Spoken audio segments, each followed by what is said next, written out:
எத்தை திருத்தூதர் பவுலும் அவரு கூட இருந்தவங்களும் ஆண்டவர் இயேசு கிறிஸ்துவோட நற்செய்தி பணிய பிலிப்பி நகரத்துல அறிவிச்சிட்டு இருந்த போது பிலிப்பி நகரத்து மக்கள் அவங்கள பிடிச்சு சிறையில அடைச்சாங்க. அங்க சிறையில அவங்க கடவுளை போற்றி புகழ்ந்து கொண்டே இருந்தாங்க.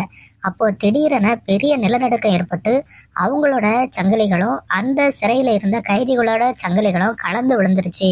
நிலநடுக்கம் ஏற்பட்ட சத்தத்தை கேட்டு உறங்கிட்டு இருந்த அந்த சிறை காவலர் திடீர்னு எழும்பி சிறை கதவு திறந்திருப்பதெல்லாம் பார்த்த உடனே நிச்சயமா கைதிகள் எல்லாம் தப்பி ஓடி இருப்பாங்க அப்படின்னு நினைச்சு தன்னுடைய வாளை உருவி தற்கொலை செஞ்சு கொள்ள முயற்சி பண்ணினாரு.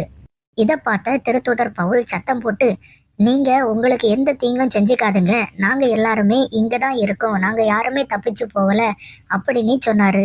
அந்த சிறை காவலர் உடனே ஒரு விளக்கு எடுத்துட்டு வந்து ரொம்ப பயத்தோட திருத்தூதர் பவுல் மற்றும் அவரோட இருந்தவங்களோட காலில் விழுந்து, சகோதரரை நான் மீட்படைய என்ன செய்ய வேண்டும் அப்படின்னு கேட்டாரு. அதுக்கு திருத்தூதர் பவுல் என்ன பதில் சொன்னாருன்னு தெரியுமாத்தே? என்ன பதில் மறுமொழி சொன்னாரு? அதாவது திருத்தூதர் பவுல் அந்த சிறை காவலரை பார்த்து, நீர் மீட்படைய விரும்பினால் ஆண்டவர் இயேசு கிறிஸ்துவின் மேல் நம்பிக்கை வையும், அப்போது நீரும் வீட்டாரும் மீட்படைவீர்கள் அப்படின்னு சொன்னாரு. ஆமா மக்களே, அன்னைக்கு திருத்தூதர் பவுல் அந்த சிறை காவலர்கிட்ட சொன்ன பதில் தான் இன்னைக்கு நம்ம எல்லாருக்குமே.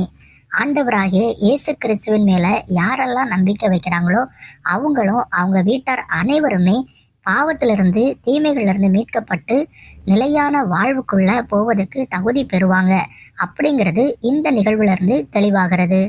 அதனால ஒவ்வொருவரும் ஆண்டவர் இயேசு கிறிஸ்து மேல நம்பிக்கை வச்சு அவர் கற்றுத்தந்த அன்பு கட்டளைகளை கடைபிடிச்சு அவருடைய பிள்ளையா வாழுங்க.